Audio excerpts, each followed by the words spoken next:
और ये रमेश बिजुड़ी अपनी बहन, अपनी बेटी, अपनी बीबी के गाल जैसी सड़क बनवावे ना, हम भी उसके साथ हैं। माफी मांगे, उसको जूते से पीटना चाहिए, माफी से काम चलेगा। और देश के माननीय प्रधानमंत्री श्रीमान नरेंद्र दामोदर दास मोदी उर्फ राजा बाबू अगर आपके समझ में नहीं आता है तो एक राजा बाबू गोविंदा की पिक्चर आई हुई थी, उसको देख लीजिएगा, समझ में आ जाएंगे प्रधानमंत्री आपको। उनके पास मोदी जी के अलावा कोई टॉपिक ही नहीं है, तो उन्होंने टॉपिक दिल्ली के इलेक्शन में इफेक्ट डालने के लिए ऐसे गलत बयान दिए जा रहे हैं जिससे कि लोग जॉब की बात ना करें। जिसकी विचारधारा ऐसी है वो सांसद रह चुका है, पब्लिक सर्वेंट है वो हम लोगों का। जब मोदी जी की बोली और भाषा ऐसी है तो रमेश बिधूड़ी उनके जो चेले चपाटे हैं वो भी ऐसे ही बोलेंगे। इलेक्शन कमीशन दलाल है, बीजेपी नहीं बोल सकता। मैं बोल रहा हूँ कि वो दलाली करता है मोदी जी के लिए। नमस्कार, आप देखें लाइव टीवी इंडिया और मैं आपके साथ जुनेद अंसारी। अभी हम मौजूद हैं दिल्ली में और दिल्ली में जो है चुनावी रंगमंच सज चुका है और चुनाव के माहौल आते जैसा कि हर बार होता है, कुछ ना कुछ ऐसी बयानबाजियाँ होती है जो चर्चा का विषय होता है। इस बार बयान दिया है पूर्व सांसद रमेश बिधूड़ी जो कालका से जिसे जो है चुनाव लड़ने भारतीय जनता पार्टी के टिकट से, उन्होंने बयान दिया है कि प्रियंका गांधी के गालों के जैसा जो है हम सड़क बना देंगे। उसके बाद जो है विवाद तेज हो गया, कांग्रेस पार्टी लगातार प्रदर्शन कर रही है और इनको जो है यहाँ तक अलका लांबा जो वहाँ से कांग्रेस प्रत्याशी, उन्होंने कहा था कि यहाँ रमेश बिधूड़ी को टिकट काट देना चाहिए। लेकिन तमाम विवादों के बाद जो है रमेश बिधूड़ी ने माफ़ी मांगी और उसके बाद इलेक्शन कमीशन ने यह कह दिया कि ऐसे बयानबाजियों से बचे। तो क्या सोचती है जनता इस बीच इस बयान पर, रमेश बिधूड़ी के बयान पे कालका जी की जनता क्या सोचती है? चलिए बातचीत करते हैं। क्या कहेंगे रमेश बिधूड़ी के बयान पे? एक कहावत है रामचरितमानस में चौपाई है कि बिना न मानत जलद हिजड़ गयो 3 दिन बीत, बोले राम सको तब भय बिन होत न प्रीत। ऐसे अत्याचारी, ऐसे भ्रष्ट, ऐसे व्यभिचारी विचारधारा के संगठन का पतन करना अति आवश्यक है।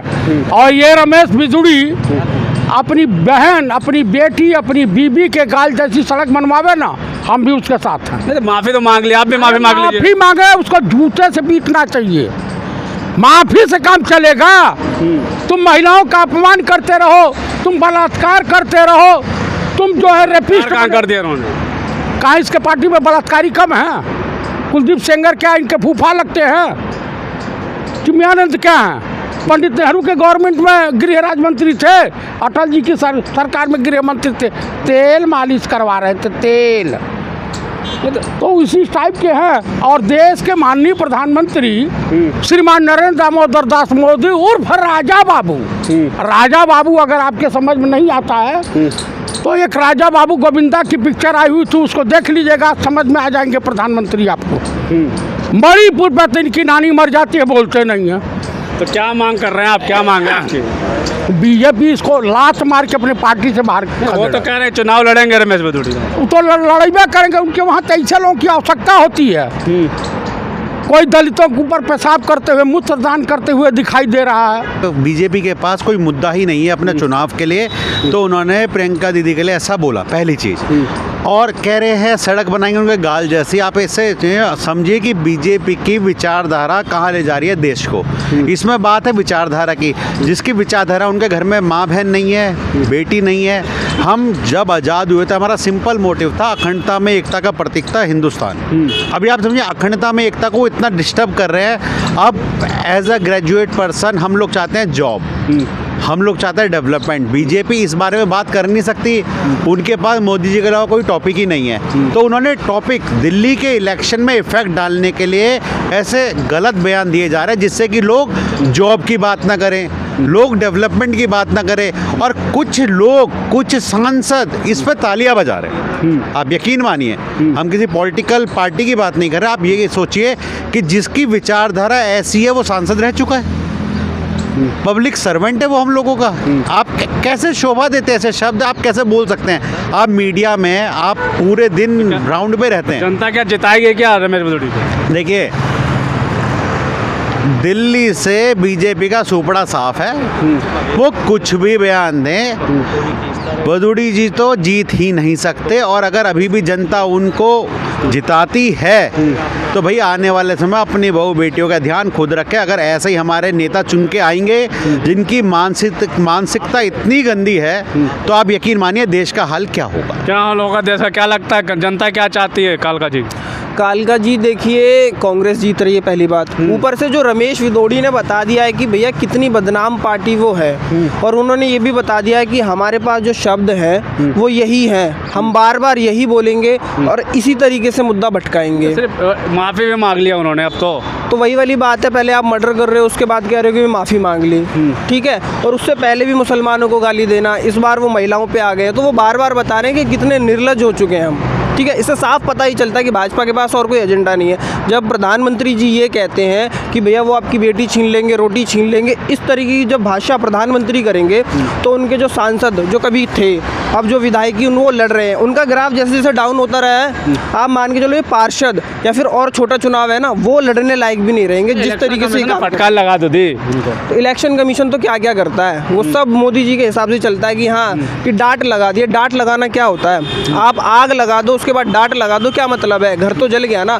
आधी आबादी जो हमारे देश की महिला है, आप उस पर इस तरीके की टिप्पणी कर रहे हो, एग्जाम्पल दे रहे हो कि लालू ने ये बोला। लालू और आप में कितना फ़र्क है?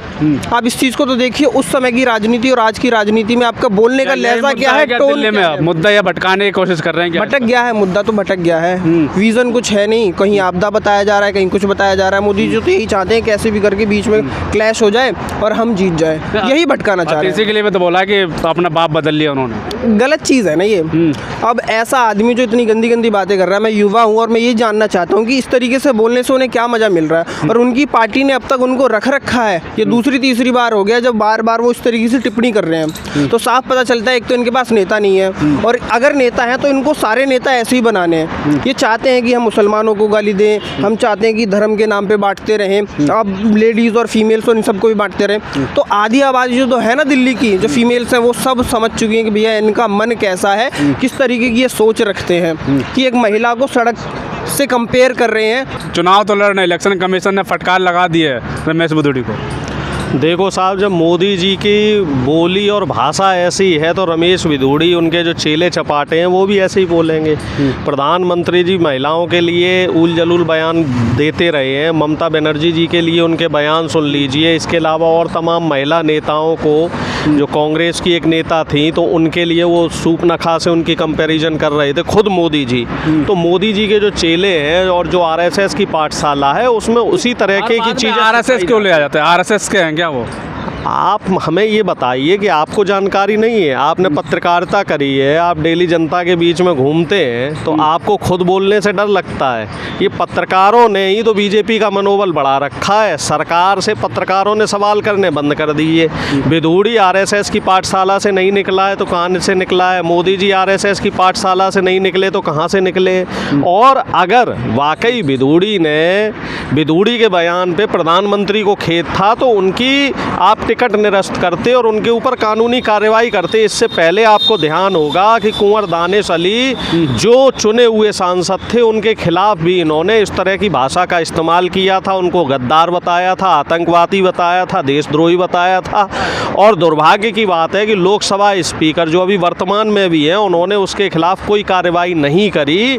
और अब विदोड़ी फिर से इस तरह की हरकत कर रहा है। आतिशी जी के लिए इस तरह के शब्दों का इस्तेमाल कर रहा है, हमारी नेता प्रियंका जी के लिए इस तरह के शब्दों का इस्तेमाल कर रहा है। क्या विदोड़ी अपनी बहन बेटियों के लिए इस तरह के शब्दों का इस्तेमाल कर सकता है? या बीजेपी का कोई नेता जो किसी दूसरे नेता की माँ बहन के लिए अपमानजनक शब्दों का इस्तेमाल करता है, तो उसको ये सोचना चाहिए कि उसके घर में भी माँ बहन है, बेटियाँ हैं, और इस तरह की भाषा का अगर आप इस्तेमाल कर रहे हैं तो कहीं ना कहीं राजनीति का स्तर आप गिरा रहे हैं और जनता के जो मूलभूत मुद्दे हैं उन मुद्दों से भटका रहे हैं। जीतेंगे क्या कालका से? कालका नहीं, पूरी दिल्ली से कांग्रेस पार्टी जीतेगी। नहीं, रमेश विदोड़ी कह रहे हैं जीत जाएंगे। रमेश विदोड़ी की तो जमानत जब्त होगी। रमेश विदोड़ी अगर जीत रहे होते तो उन्हें सांसद की टिकट क्यों ना मिलती? उनका टिकट काट के रामवीर विदोड़ी को दिया गया। उन्हें गलती सुधारने के लिए शायद विधायकी का टिकट दे दिया था, लेकिन अब हमें लग रहा है कि उनकी यहाँ जमानत जब्त हो जाएगी, क्योंकि इनका यहाँ पे कालकाजी में कोई जनाधार भी नहीं है, पहली बात। और दूसरी, इनकी लोकप्रियता पे इस तरह के बयानों से भट्टा लगा है। पहले भी ये गालीबाजी में माहिर रहे हैं, और अब जो इस तरह का इन्होंने बयान दिया है वो इनकी साख पे भट्टा लगाएगा और बीजेपी के जो काले कारनामे उनको उजागर करेगा। कांग्रेस के नेता जो है पुतला जला रहे हैं रमेश भदौड़ी का। FIR भी हो रही हैं, भदौड़ी के खिलाफ FIR भी हुई हैं, पुतले तो जलना है। उनके घर के बाहर, उन घर पे जो है घर पे कालिक भी पोती गई है। ऐसे नहीं छोड़ा जाएगा। हाँ। जो बदतमीज नेता है, जो बदमाश नेता है, उसको सबक सिखाया जाएगा। या कांग्रेस भी यही मुद्दा बना रही है कि प्रियंका गांधी का गाल पे चुनाव लड़ना चाहती है क्या? देखिए साहब, ऐसा है, अगर हमारा कोई अपमान करेगा तो हम उसका अपमान का बदला लेंगे। अपमान का बदला उसकी बेइज्जती करके भी लेंगे और उसको चुनाव हरा के भी लेंगे। ऐसे छोड़ा नहीं जाएगा। लड़ रही है वहाँ पे, अतीसी और अलका लांबा और ये रमेश भदौड़ी।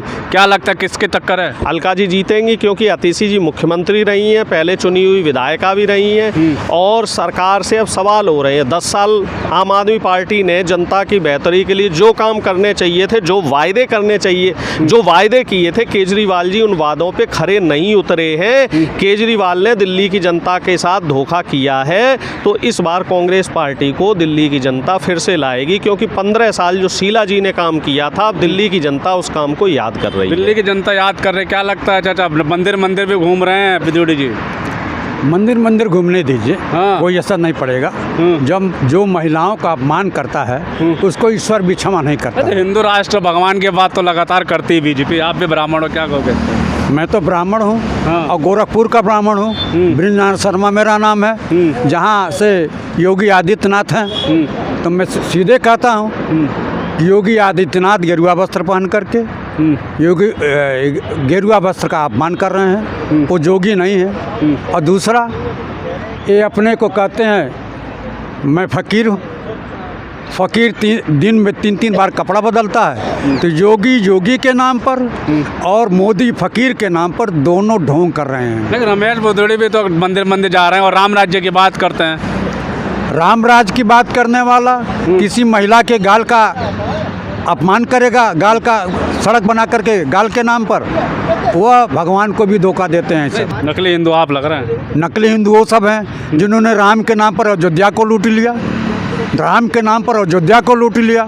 राम के नाम पर सियासत करते हैं। विश्वनाथ मंदिर के कॉरिडोर बनाने पर 150 मंदिरों को तोड़ दिया मोदी सरकार ने। तो ये सब ढोंगी हैं। हम लोग वास्तविक रूप में हिंदू हैं, वास्तविक रूप में धार्मिक हैं। रमेश भदौड़ी के लिए क्या मांग करते हैं आप? माफ़ी तो मांग ली, माफ़ी से बड़ा कुछ नहीं होता। आपको कोई गाली दे दे, आपको कोई गोली मार दे और माफ़ी मांग लें, तो ये माफ़ी लायक के नहीं है। नहीं है क्या? चाचा माफ़ नहीं करेंगे क्या? भैया, दिल्ली की जनता स्वयं माफ करने के मूड में नहीं है।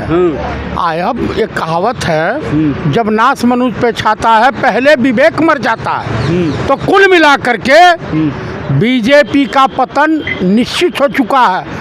देश की अर्थव्यवस्था चरमरा गई है। GDP डाउन हो गई है। देश को इन्होंने लूटा है, बखूबी लूटा है। और लूट करके अडानी अंबानी का ये भर रहे हैं तिजोरी। और ये भागेगा देश का प्रधानमंत्री चाइना भाग जाएंगे सब। दिल्ली चुनाव में क्या लगता है मुद्दा क्या होगा? मैं दिल्ली चुनाव में विकास मुद्दा है, सड़कें मुद्दा हैं, महिलाओं के साथ हो रहे अत्याचार मुद्दा है, बेरोजगारी मुद्दा है।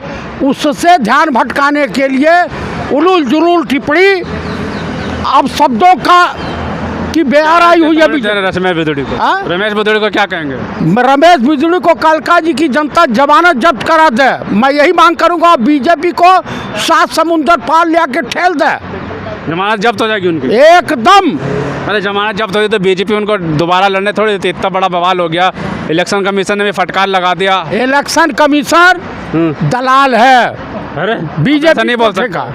मैं बोल रहा हूँ कि वो दलाली करता है मोदी जी के लिए। चलिए ठीक है, बिल्कुल साफ तौर पे जो है हमने लोगों से बातचीत की। जब से यह बयान आया है रमेश भदौड़ी का प्रियंका गांधी को लेकर, जनता गुस्से में और साफ तौर पे कह रही हैं कि ये जो है महिलाओं का अपमान है। अलका लांबा कह रहे हैं कि चुनाव जो होगा प्रियंका गांधी गालों पे नहीं, विकास पे होगा, महंगाई, रोजगार और इन सब मुद्दों पे चुनाव दिल्ली का होगा। लेकिन ये जो बयानबाजी दी गई है, ये कहीं ना कहीं ये कहा जा रहा है कि मुद्दों को भटकाने के लिए। वहीं इनका बयान जो सीएम आतिशी हैं, जो दिल्ली के मुख्यमंत्री, उनको लेकर भी आया है और आम आदमी पार्टी ने भी विरोध जताया है। तो दोनों पार्टियां जो हैं वो विरोध जो है लगातार रमेश बिदुड़ी का कर रही हैं। जनता भी कह रही है कि यहाँ पे जो है जमानत जब्त जो होगी रमेश बिदुड़ी की, होगा क्या ये तो आने वाला वक्त ही बताएगा। तब तक के लिए धन्यवाद।